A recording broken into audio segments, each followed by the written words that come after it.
पण पुढच्या घडामोडीकडे, समाज बांधवांसाठी कोणत्याही स्तरावर जायला तयार असं मनोज जरांगे म्हणाले. जीवघेणे उपोषण करू शकतो, तो कुणाचा जीव घ्यायलाही मागे पुढे पाहणार नाही असं निशाणा जरांगेंनी साधलाय. दरम्यान चर्चेतून आपण मार्ग काढू असं म्हणत मंत्री उदय सामंत यांनी जरांगेंना आश्वासन दिलंय.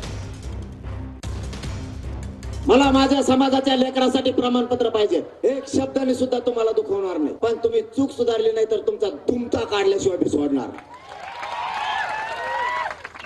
तुमच्यात किती ताकद येते हे मला माहिती, आणि माझ्या मराठ्यात किती आहे हे तुम्हाला पण माहिती. मराठे गाडी सुद्धा बसून नाही द्यायची, ती वेळ येऊ देऊ नका. आणि मी माझ्या जातीच्या लेकरासाठी कुठल्याही टोकाला उतरू शकतो. मी जर जीव घेणं उपोषण करू शकतो तर मी कोणाचा जीव घ्यायला सुद्धा मागे पुढे बघणार नाही. मला त्या रस्त्यावर उतरू नका. त्यांच्या भाषणावर मी काय बोलत नाही, कारण ते शेवटी त्या समाजाचं नेतृत्व करून पुढे जात आहेत.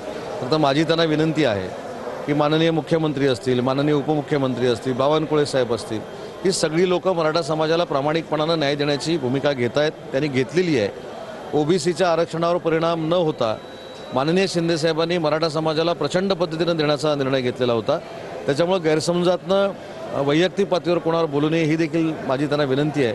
आणि त्यांच्या ज्या शंका आहेत, त्यांचे जे काही गैरसमज दूर झालेले आहेत ते आम्ही नक्की दूर करणार आहोत ना.